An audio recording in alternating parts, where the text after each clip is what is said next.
The most recent edition of the Packaging Experience podcast. I am Tom Hausheim, president of Freedom Packaging, and we're really excited to have a guest on today, Jonathan Quinn, with the US Plastics Pact. As you probably know, we talk about sustainability ad nauseum on our podcast. It's a big thing for us. So when we are blessed to have somebody that shares our values, it's going to be a big echo chamber podcast about what we could do to be better for our planet. And then, of course, we have Nicholas Minota. So, welcome, Jonathan. Thanks for joining us today. Thanks so much for having me. I'm excited to be here, excited to jump into the conversation, and really appreciate all that you guys are doing to make sure that not only the us nerds within the packaging industry are hearing about it, but all consumers are hearing about all that's going on in the space. Very cool. Where are you joining us from today? I am in Pittsburgh, Pennsylvania. Pittsburgh. You love Pittsburgh. Get to go to any Pirates games? That's one of the coolest baseball stadiums. It definitely is, and I just live here. I'm not from Pittsburgh, is what I often say. So I take advantage of the fact that I can sit pretty much in the front row and see the Cubs play in Pittsburgh in a great stadium, but for less than I probably could get into the stadium in Chicago. Yeah, no doubt for sure. Yeah, I'm a huge baseball fan, huge Phillies fan, but I've been to the Pittsburgh Park. It's a great park. I've been to Wrigley a couple times as well, and I mean, doesn't get any more nostalgic than Wrigley, I don't think. I mean, when did they get lights? Do you remember? That was like 20 years ago. Recent. It was pretty recent. It was 90. Is it 92? Okay. So So yeah, it's been a 33 while. years ago. Same thing when Yeah. when you get as old as me. It does. Nico, you're joining us from Miami, yeah? Yeah, but I don't have any insights from baseball. That's not my background. Oh, speaking of Pittsburgh, some big news with the Kraft Heinz split going on. Did you see that? That they're splitting into two companies. Yeah. Yeah. I think that also last week, Keurig Dr. Pepper is going to be splitting as well. So I think there's a number of companies that have grown, and now they they need to be a little bit more nimble and a little bit more adaptive to the changing consumers. And there's any number of reasons to talk about it. But yeah, it's definitely going to have an impact on us all.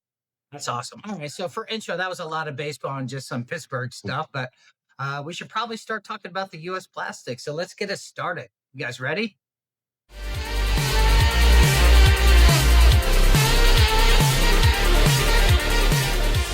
So, for our audience that doesn't know who you are, can you give us a little bit about your background and what led you to your current role at US Plastics Pact? What is your current role? What does that entail? All of that fun stuff, if you could. Yeah. So I tell this story often, but I have pictures of me in a box of resin when I was 2. I was in a lab doing testing on flexible packaging when I was 5. It's because I thought it was the cool thing to do. But then from there, I went to school and studied packaging. So I went to school. When I say I went to school for packaging, I went to school for packaging, not for plastics. So because of that, I understand the science and factual based reasoning behind material selection. And then from there, I've been in a variety of different roles, mainly on the commercial and sustainability side. Whether it was leading marketing or market development or sustainability, I've really been entrenched in the e-commerce and sustainability and flexible packaging world for the better part of it's weird to say almost 20 years, but it's what's led me to where I am today. And like I said, I grew up around the industry, and so the opportunity to come and lead the pact was one that I still sometimes pinch myself to realize it's a reality. But in growing up around the industry, it's something that I care so deeply about. It's something that truly means something to me, to make sure that we're leveraging all that we're doing in developing sustainable packaging, but making sure that we're keeping plastic out of the environment, that we're putting the systems in place to make sure that we're able to enable a plastic packaging circular economy, which, if you look at reflective 35, 40 years ago, wasn't really thought about. And so now is a time to, we have got a sprint to make up for lost time. But I think the future is bright for enabling that plastic packaging circular economy to be a true reality. Jo- Jonathan, what could you tell to our audience who are unfamiliar with the Plastic Pact? How will you summarize that, or how will you explain it easily so it sticks Yeah. to people's mind? Yeah. So the U.S. Plastic Pact is one of 14 global pacts that are around the world.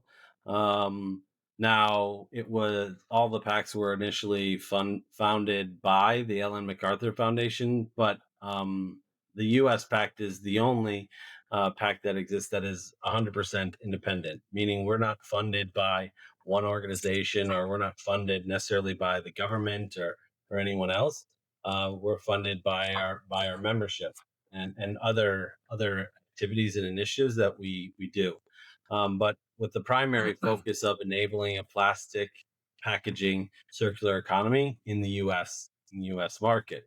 Now we are a collective, collaborative. We have a network of the pack network, so we're able to leverage what other packs are doing and how they're creating and advancing, but we do operate independently. And an example of that is we have our roadmap to plastic circularity with our 5 key targets, whether that's a elimination of problematic or unnecessary materials, whether that's reduction of virgin consumption, or a increase in recycled content by 30%, or refill and reuse related um, strategies as well. So those are our 5 targets, in addition to either compostable, reusable, or recyclable packaging. But that's all that makes up what is the pact. Now, the pact represents a membership that is across the board. And what I say, we cover everything from pellet to policy and everywhere in between. So we have people that produce plastic resin, we have people that produce plastic packaging, we have people that produce food, we have brands, we have retailers, but we also have recyclers, haulers, we have municipalities, local and state governments, all represented, but all coming together to sit at the table to enable a plastic packaging circular economy. That's super cool. So, like, let's say I'm a brand owner, right? I'm the CEO of a specific brand out Mhm. there. That I could just reach out to you and be like, we really want to focus on providing an opportunity for our end users to make sure that our packaging ends up in a circular economy, and then you can come in and like do an analysis on all their packaging, or how does that work to say where we can make the biggest improvements towards a sustainable future? Yeah, so the key element is by coming and being a part of the pact, is it provides you an opportunity to be a part of what I refer to as our secret sauce, and that is being a part of the work streams. And so we have 13 different work streams that cover a variety of different areas, from whether it's film and flexibles, to whether it's compostability, to our problematic and unnecessary materials list, to, I mean, really all over, whether it's refill and reuse or whether it's environmental justice, all those areas, it creates opportunities for people within the organization to get involved and entrenched. The other element that aligns with that conversation we were just having in regards to our targets, or our goals of the roadmap, is that everybody commits to reporting. every year about the progress that they have made throughout the year, and then we report out in aggregate of the progress that we've made.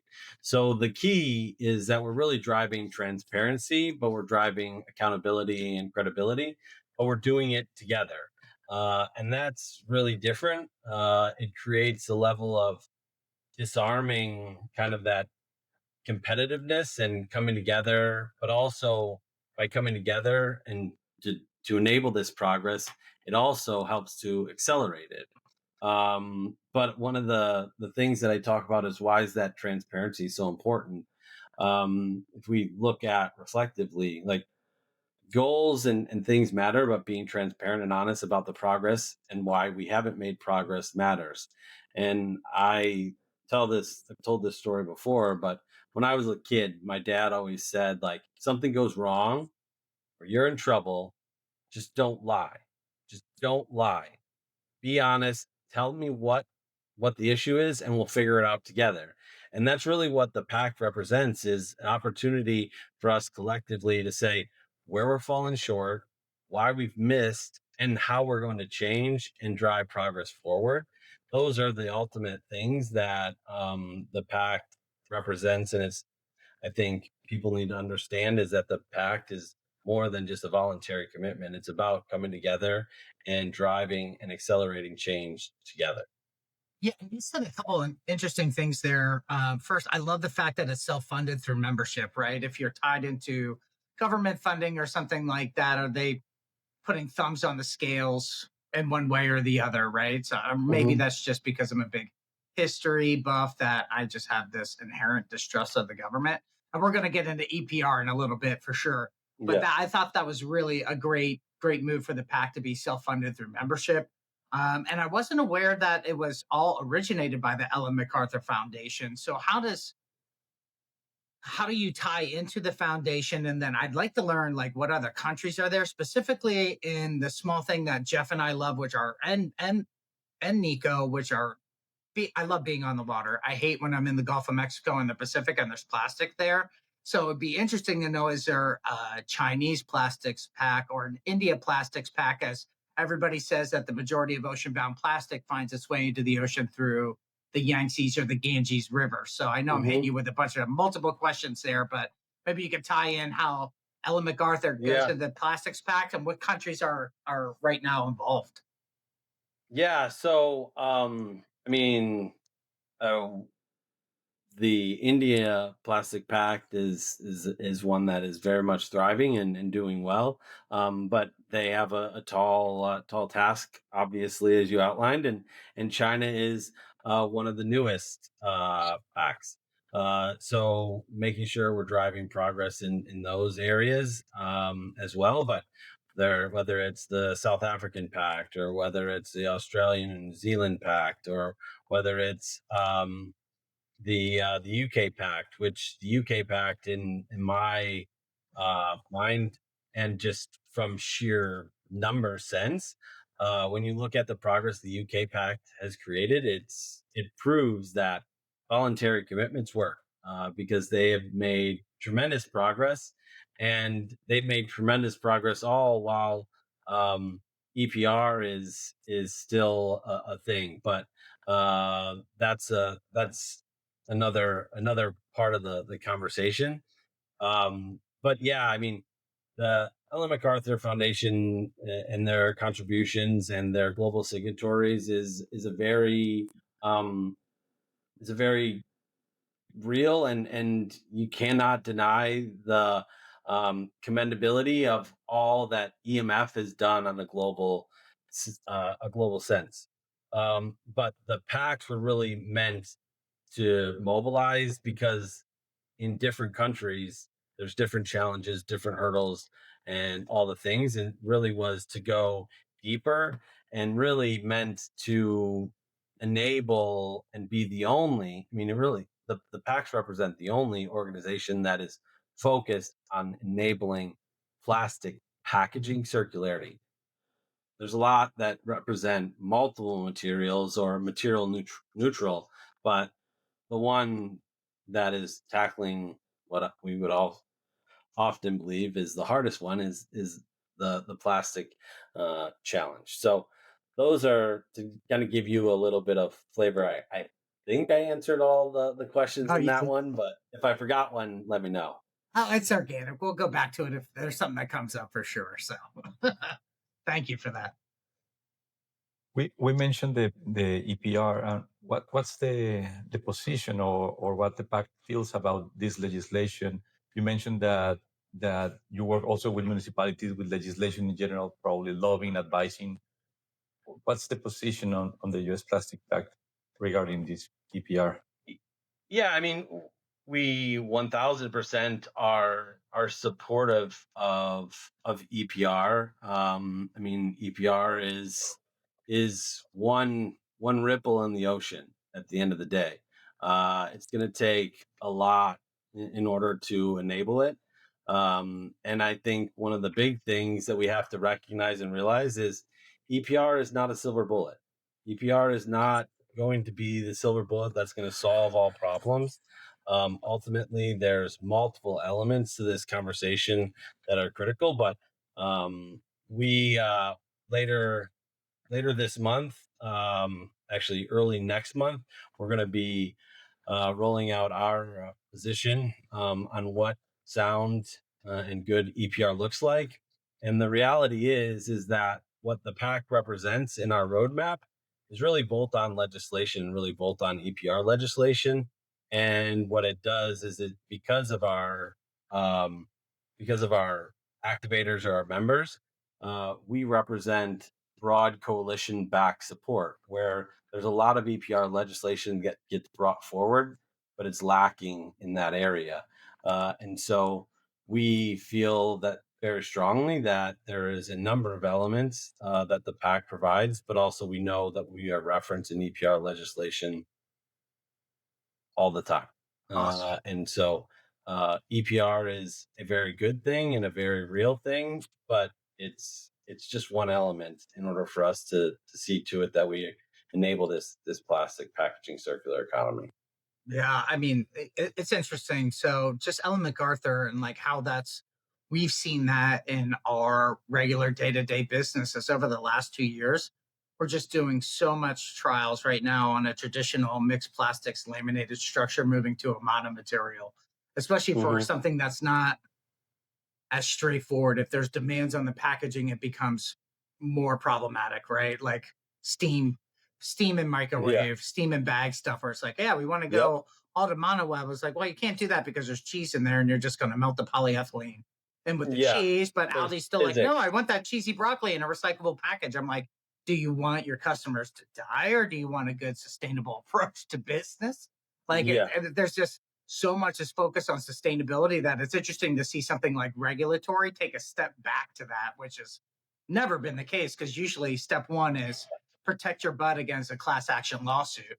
And now it seems Yeah. like number one, have a sustainable approach there. And like all of that is like we need to get this dialed in by 2025, which is just hilarious because that's been the number that's been associated with the Ellen MacArthur Foundation for geez, since we've been talking about a long time now. So a lot Yeah. of these brands waited to the last year, of course, to do that, which Yeah. is unfortunate. So it's just like, oh, I need to go here and do a trial. I need to go there and do a trial. It's been a blast. That that that 2025 date, I mean, it was that line that was drawn in the sand. If we look at reflectively over the progress that and the mobilization that occurred throughout the industry from either sector or segment, there's been tremendous progress that has come forward. Has it crossed the finish line? Have we reached the point of being able to spike the football? Not at all. But I think the reality is that um, I expect the progress that can be made in the next 5 years comparatively to be significant because there's been investment made, because there's been, from a technical standpoint, there's the the pathways are there in a number of ways. It's going to take the adoption and the commitment and the driving those demand levers in order to make it all come together. Yeah, so we were talking about progress. So like what is the US Plastics Pact's goal for this year and moving into 2026? What do you got on your Mhm. plate right now that you're digging into? Yeah, so I mean, we when it comes to kind of that 2025 kind of line drawn in the sand, I mean, we released our roadmap and our aspirational goals, our roadmap 2.0, last year, just as I joined the organization, and that really was to turn the page and not to ignore the goals and all the progress that have been made or lack thereof, but to turn the page and realign, but also add in a new goal, which is around refill and reuse. And so one of the key things is we're launching a refill and reuse or reuse and retail initiative. And this is to do something like that. One of the key things that I outlined earlier about breaking away and coming together to drive progress. And so it's to enable reuse in retail, and it not just be one product line in one retailer, but multiple retailers, so they can help to mitigate risk, but also can help to drive consumer adoption. Because that's where refill and reuse is lacked, is consumer adoption. And so um, by in essence drowning the consumer in a various application, it becomes very real to them because they're seeing it everywhere, not just in one store, not just with one brand. And so we've launched that, and that's one of the big things that we've kicked off this year. We're also running going to be kicking off our problematic and unnecessary materials list evaluation process, and we'll be releasing that next year. Later this year, we've got our Activator Action Summit, which is bringing all of our activators, but also we partnered with Swana to have an in-person event that is not just a conference, but it's more about coming together, collaborating, and making some key decisions for the pact moving forward. And then I think something probably that definitely is something for you all to be interested in is we're going to be releasing our roadmap to film and flex circularity. So those are some of the key things that we've got coming this year. We're also, I mentioned our EPR position, but we're going to be coming out with our position on advanced chemical and molecular recycling this year. So a number of things that we're not letting grass grow under our feet. That's for sure. Very cool. That sounds like a lot to manage. A lot of different, just categories and divisions and areas of expertise to try to get to work together into one place. And your point is very valid on the there needs to be some sort of mass customization around reuse of different materials, right? So like if Publix in Florida, like they spec out like this is going to be our reusable container for this segment of food, whether it's cereal or whatever. But it's only there, and then if you go to Kroger or somewhere else, it's completely different. The consumer is just going to be confused. But if we simplify that path, and that's a huge deal, is we have to make it almost auto recycling or auto reusing because we know at the end of the day, especially in the United States, that although they're getting better, but we know at the end of the day, the consumer is just going to usually just go to the path of least resistance. And a lot of times it's just, I'm just going to throw everything into the trash bin and not worry about it, which is the worst, in my opinion. Yeah. Jonathan, with the goal of shifting national supply chains and consumer behavior into the view that the pact has, what would you say is today a reality and what's still an ambitious goal that haven't been achieved? I know there's a lot of factors involved, but what would you say today is a reality and what's still on the wish dream wall that you want to achieve eventually? Yeah. So the consumer element is an element of this conversation that is incredibly important. Um, and far too often the consumer gets ignored. But the reality is we're all here, whether it's the pact members or whether it's us broadly, the industry broadly, like we're all here to enable the everyday life of the everyday consumer.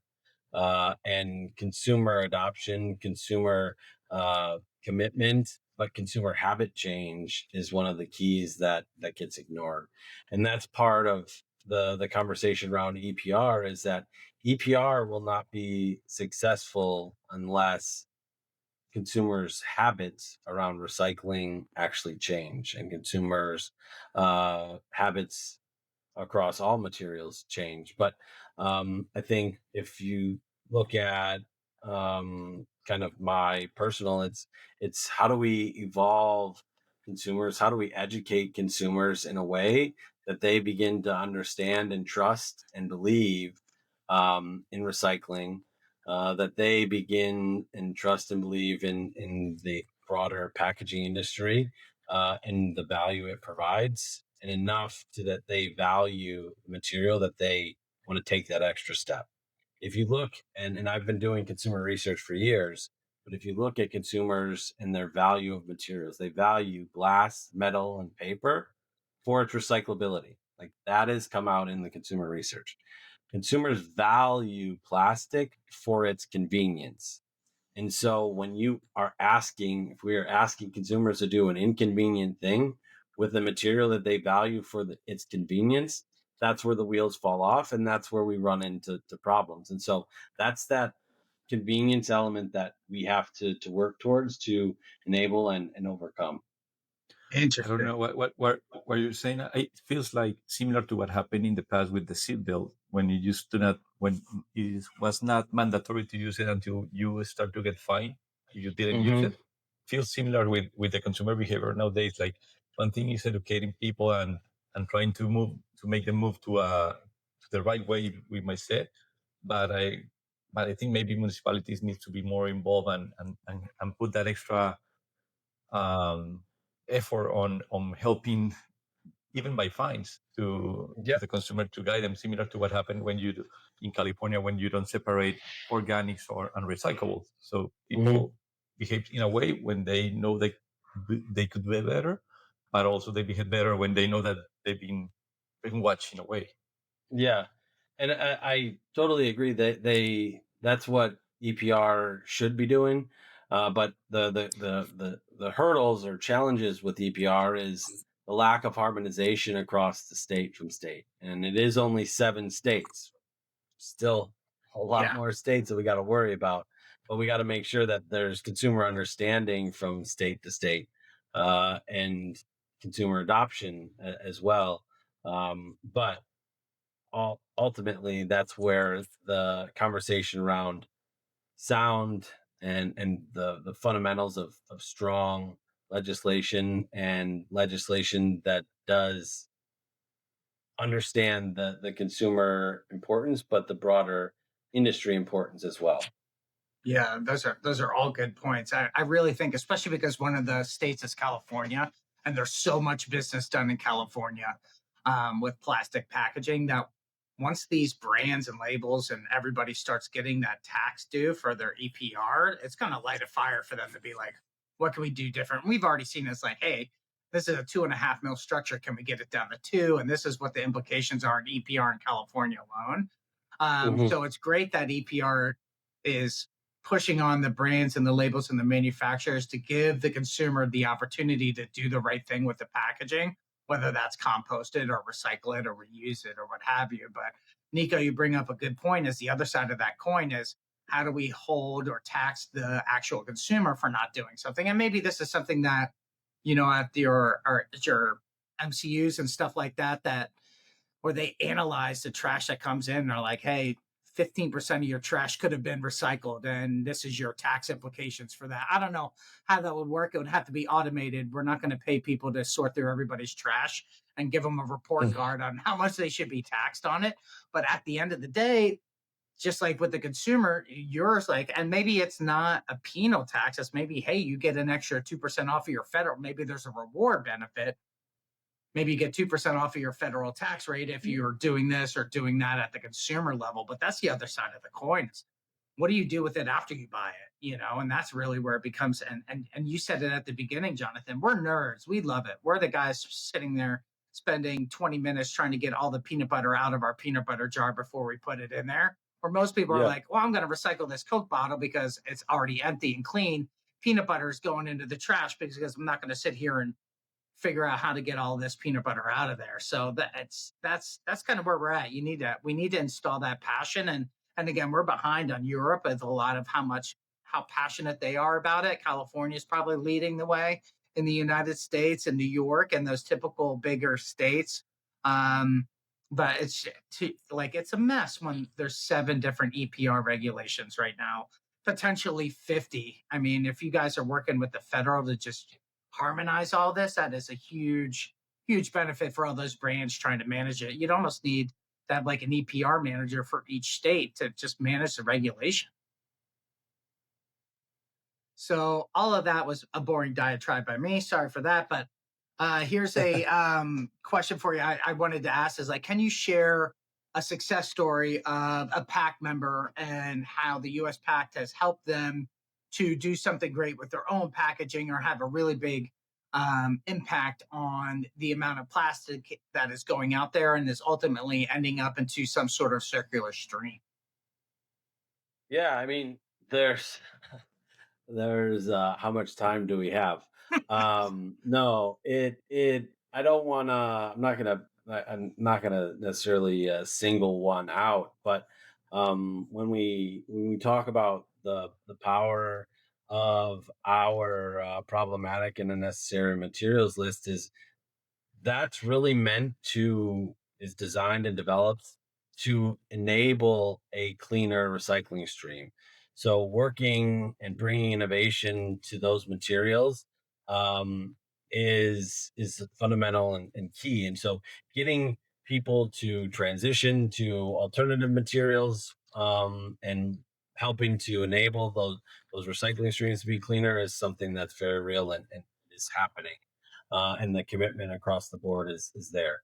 When you look at the film and flex areas and making that transition to mono material, and I know you guys will appreciate this. There's nothing that frustrates me more is when people talk about, well, we got to get rid of mono layer films. No, we don't have to get rid of mono layer films. We need to get rid of mono material films. But making sure that those conversations are happening and the visibility of what needs to happen is taking place. And so many of our activators are making those transitions and through the collaborative support. But I think the exciting things are on the horizon. Like I said, is on refill and reuse and what that can create. And the recognition of we've talked about a lot of different things today, but the realization that there's not one material, there's not one format, and there's not one pathway to circularity, and there really is no silver bullet. And so I'm not going to say that compostability across the board is the answer. I'm not going to say that refill and reuse is the answer. There's multiple levers that it's going to take, but making sure that we're going about it in the most sound, fundamental way is key. And I think that's really what the pact enables, is to make sure that you're pulling the right lever to move forward. Yeah, it's been interesting to see like the competitive nature between, let's say, the compostable camp and the recyclable or reuse camp, right? And then you just see them battling. I'm like, you guys are on the same side of the team. You don't have to bash the other one for your own Yeah. thing. And it's almost like a religion for some of these people too, where they get really upset. And I appreciate the passion for sustainability, but at the same time, like understand your friends and your foes. It's like, okay, well, maybe for this niche product line, compostable is the right thing. Like coffee, for example, you see a lot of compostable movement there. But maybe for other things, recycling is a much better path for that particular product suite. So Mhm. there is no, like you said earlier, silver bullet. There's going to be multiple paths and just a lot of development around those, which is really nice. Yeah, I think the big thing is like I talked about earlier was why I went to school for packaging. At the end of the day, there's a science and factual based reason as to why a product is packaged the way it is today. There is a science and factual based reasoning behind what may restrict a product transitioning or support it to transition to a different material, a different format. And so you have to go down those pathways, and not throwing or not trying to stifle innovation or progress one way or the other. And I think I agree with you on the compostable versus recyclable battle that sometimes tends to exist. But there's, whether it's mechanical or chemical, advanced molecular recycling. I mean, at the end of the day, and I've said it too many times. The battle should be against waste, not between the Yes, solutions. yes, yes. Yeah, absolutely. To Tom's question, when when he asked you about a success story, you mentioned that there's a lot of members that have moved the needle. But I think that, like in every industry and in every path, there's a lot of only a couple of leaders and a lot of potential followers. So it is in my experience that when people know that someone is doing something good, they try to emulate it or to follow up. Mhm. Maybe you cannot share names, and that's the reason you didn't point it out. But if you can, I think a lot of companies might be inspired of replicating a success story if they know tangible what are they doing, because otherwise it might feel a lot theoretical, and people might not stick that message in their heads. And the effort is to continue educating and continue motivating people to do the right thing, and take Mhm. the extra steps needed to a more sustainable path. Yeah. So I mean, whether it's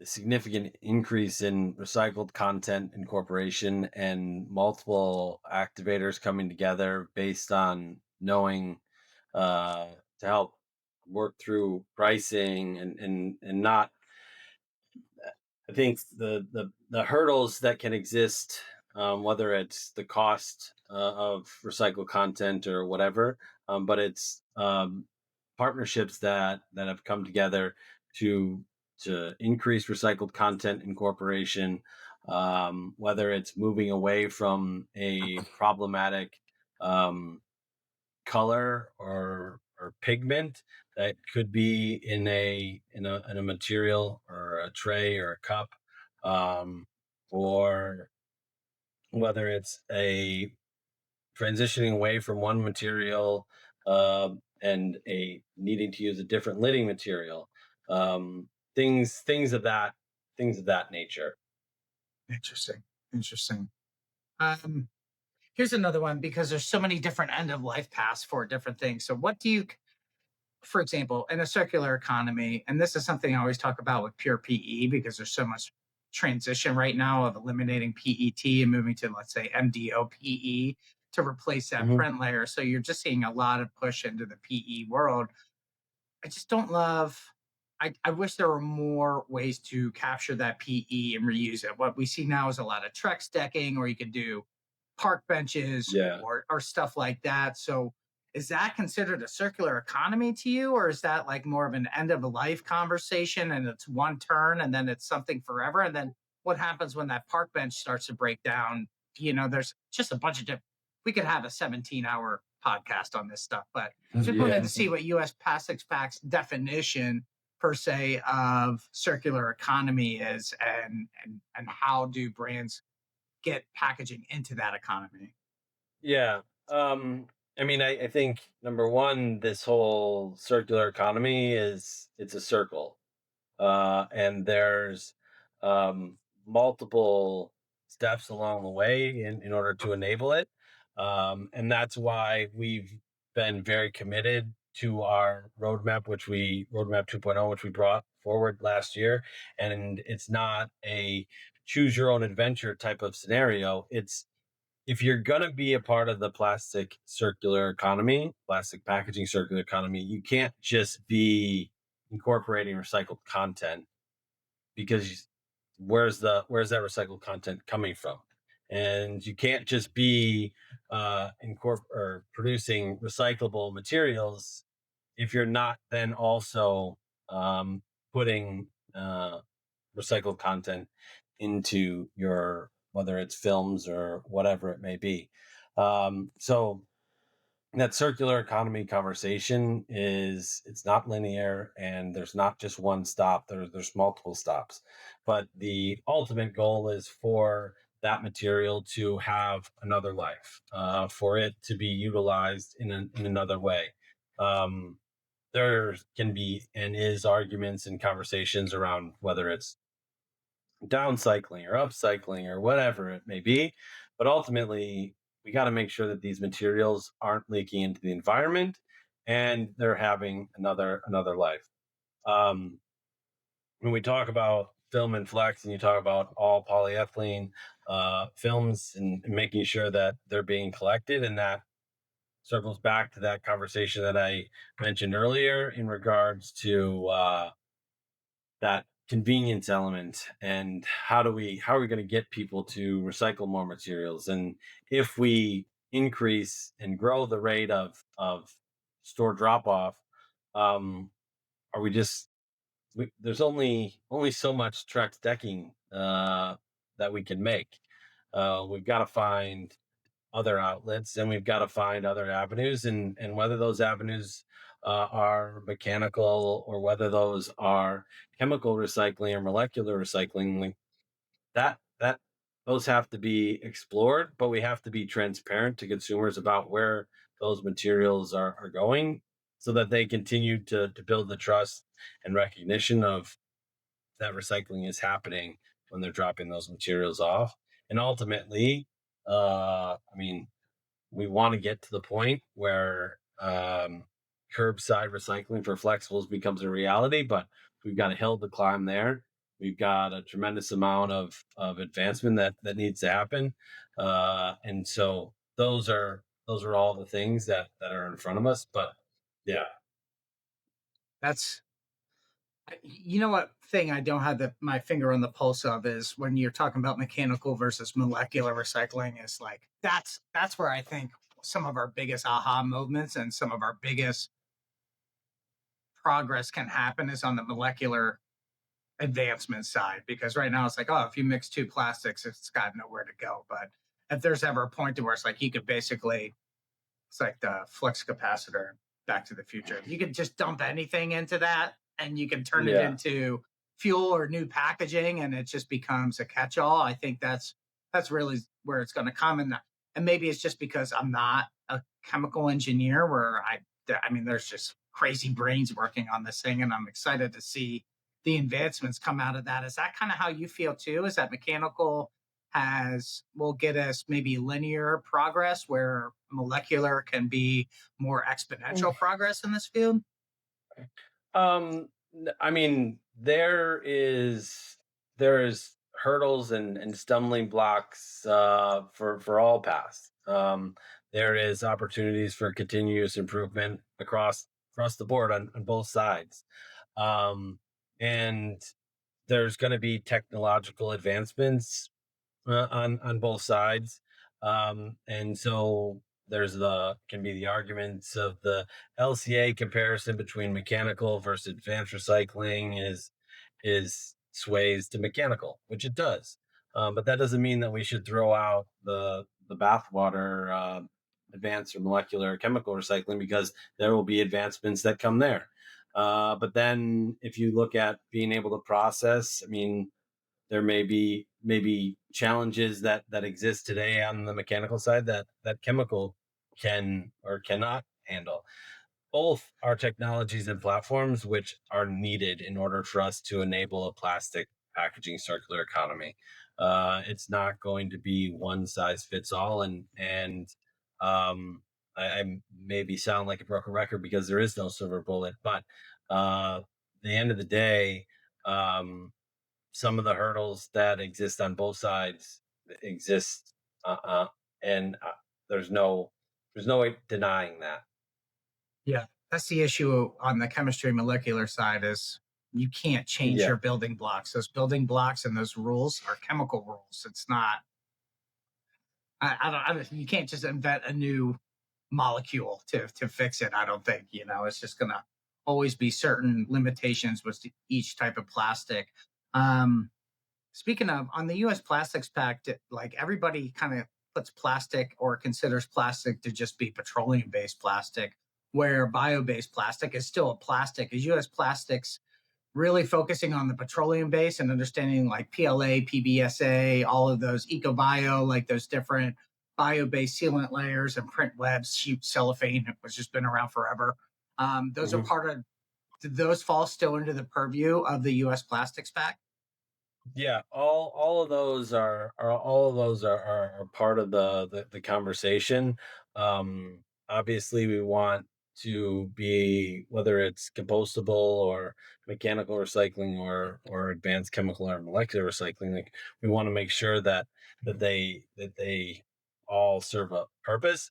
But at the end of the day, yeah, we were involved, whether it's bio based or whether it's traditional um, petroleum based. I mean, that's it's all part of the conversation, and that's also why um, I mean, the pact really does unite all those in enabling a plastic packaging circular economy. Like, we can't talk about enabling a plastic packaging circular economy if we don't have those that produce plastic at the table, and we're not bringing them along for the ride and them along for the journey. We're all in this fight together. And that's one of the things and the key elements of when I took this role was that I wanted us to be based on science and fact, not emotion, driven by actions, not words. And really, if we're going to be driven by actions, not words, we have to act. And though we want to be the bridge builder, we want to be the uniter. We've got to bring everybody to the table in order to drive progress. And so that's been one of the keys for me, is making sure that we're bringing everybody to the table and we're understanding the hurdles and challenges that everybody has faced, and in order to drive real progress together. Absolutely. Absolutely. It just seems like there's so many different iterisms and things. It's got to be like herding cats for you, as you have so many different avenues to be trying to, like you're saying, analyze, adjust, make improvements, but you're doing that on a bajillion different avenues. So it's got to be overwhelming. I'm overwhelmed for you just listening to all the things that you guys are involved in on a daily basis. There's more people that tell me that they don't envy me than those that say they envy me for the job that I have. But it it's it's there's no one day that's the same. Yeah, I bet. And when you feel like you're hitting your stride, there's a left hook that comes, and you deal with it and roll with it. Um, but I think the exciting part is I got a team of people that are really some true change makers, and all those that are activators. Um, like the theory of, like, pay attention to the helpers. Like, that's what I say about our activators. Pay attention to the helpers. Those are the ones that are committed. Those are the ones that don't just want the t-shirt. They're here for the real work. And through the real work is gonna become is gonna drive progress. And and the To, I, activators, yeah, the our activators, activators. how do they work with municipalities, recyclers, and packaging designers? They are the ones who make the first approach and try to educate them and guide them. Yeah, How is their so role? it's I mean, so whether it's our policy work stream, which has representation, and we have regular meetings, but it has representation from those uh legislators, or less the legislators conversation, but more the state and local government officials, or whether it's the local municipalities, or so all of them will be at the table in these conversations, as well as brands and retailers, and plastic producers, packaging producers, all with the one kind of focus on policy and what's happening, and where can we be engaged, where do we need to help educate, where do we need to showcase kind of what good looks like, or proposed bills or legislation, or how can we come together. But that also takes place in our Film and Flex workshop, our work stream. Sorry. So there's a when I say that the secret sauce is in the work streams, that's really where the work happens. And all of these people are, while in most cases it's all done virtually, these people are engaged in conversation and education and understanding that they wouldn't get anywhere else. And so it ultimately, I think it does one thing very well, and that it demystifies what the other side may be thinking, feeling, believing, because I don't want to act like we're some form of a plastic psychiatrist, but it's a way for everybody to get their feelings out, and not necessarily feelings, but just get the understanding and know what it's going to take in order to make these things happen. I like that concept, the plastic psychiatrist, or let's make it more trendy, the plastic coach. I don't know. Plastic end of life coach. They might go to the coach. The psychiatrist might scare them away. Well, it's funny you bring up a plastic coach, because um, very quick, I somehow have stumbled into being the my daughter's travel 8-year-old travel soccer coach, which is brand new for me. So I'm entering this whole new world, and I'm more worried about being the reason later in life that these girls have to go to therapy. So hopefully, I'm not going to send anybody else to plastic therapy either. Yeah, I coached my daughter's soccer team a couple years. It's a blast. It's just a real fun Yeah, opportunity to have a positive impact on kids going through their developmental phase, right? And yeah, yeah, yeah. so man, that is kind of a good segue out of the US plastics pack hole that we've just been down for the last 51 minutes, isn't it?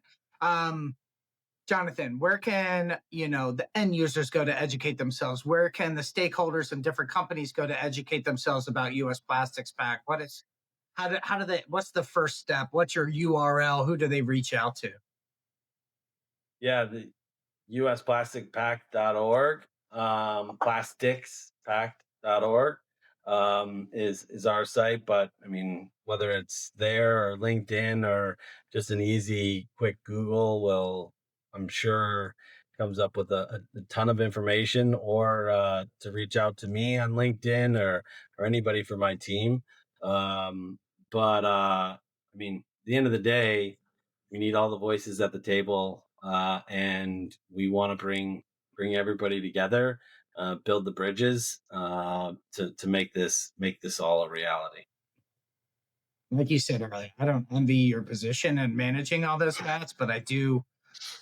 I applaud greatly what you guys are trying to do for not just the United States but around the world to make it a better place for your 8-year-old daughter, my 16-year-old daughter, for future Yeah. generations, so they have a better world than what we left them, and that's a huge thing, and it deserves applaud. So thank you so much for what you're doing and all of your team is doing. I'm sure you have no problem with passion in your organization. No, there is no lack of that. And yeah, the the people that make up my team, those are the masterminds behind it. I'm just their puppet. No, you're the you're the orchestrator, right? They're playing the instruments that are difficult to play. Yeah. You're making them all play in tune and at the same time. Maybe that's the analogy we go Yeah. with. Yeah. That's a good one. That's I a good love one. it. I love it. Well, Nico, do you have anything else that you wanted to run by Jonathan? No, I am just to emphasize on what you just mentioned.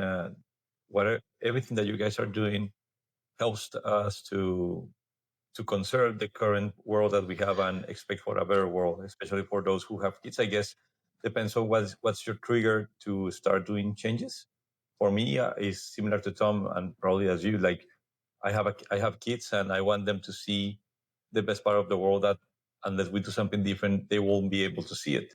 So that's a big trigger, and there's a lot of dads and people who are not at dad or mom, and also identify with conserving the planet if they realize that we can lose it if we don't act properly. Yeah. Yep. I don't want to move to Mars. Even if Elon Musk makes that an option, I'd rather stay here because, again, I can't go scuba diving on Mars, at least the way it is now. And Jonathan, anything you want to leave our audience with that they should know or that we left out? Just like I said, the seat is open for all those to come and be a part of the pact. We welcome voices and perspectives because that's ultimately what's going to drive change. I always say nothing great has come from being comfortable. If you think what great has come from sitting on your couch, the only time we're going to see greatness is and enable this all to come together is to have those difficult conversations and to drive ultimate progress. And that's what the pact can and does provide. And we more than welcome you all and everybody listening to come be a part of the pact. Yeah, by the time this thing's published, we should have all of our buttons in row and be a part of the activator crew of the US Plastics Pact, I hope. So, but All follow right. our lead on that one. If this is something you love, I would think it would have to be for you to be the audience of a packaging experience podcast. But you know, anybody can be involved and do things and make a positive impact. And when you start acting up, hey, now I'm just making sure this type of packages going in there. You're like, what difference does it make if I got 4 more things from my trash bin into the recycle bin? But you multiply that by 6 billion people, and it's a massive impact. So many hands make small work, make those small changes today, and it ends up in big changes if we all do it together. So hand in hand, we walk into hopefully a beautiful, unpolluted sunset with a better earth than what we started, you know? Totally. So yeah, if you like this, please, as always, I do the like. My son tells me I have to say smash the subscribe button. You know, he makes fun of our YouTube owners. He's like Mr. whatever his name is. What's that guy's name? Mr. Beard or whatever. He's got like a bajillion. We're Mr. getting Beast. there. Yeah, Mr. Beast. That's it. Yeah, he's got like a bajillion, and he looks at our followers. He's like, "You're no Mr. Beast." I'm like, "We just started." But Jonathan, You're like a Kardashian. Don't worry, you're getting there. yeah. That's not a compliment typically. I don't know. But Jonathan, thank you so much for joining the packaging experience. Nico, thank you for your time. Again, get on the US Plastics Pact.org is a URL. Go check it out, educate yourself, and help us all become a change agent to a better day. And everybody have a great one.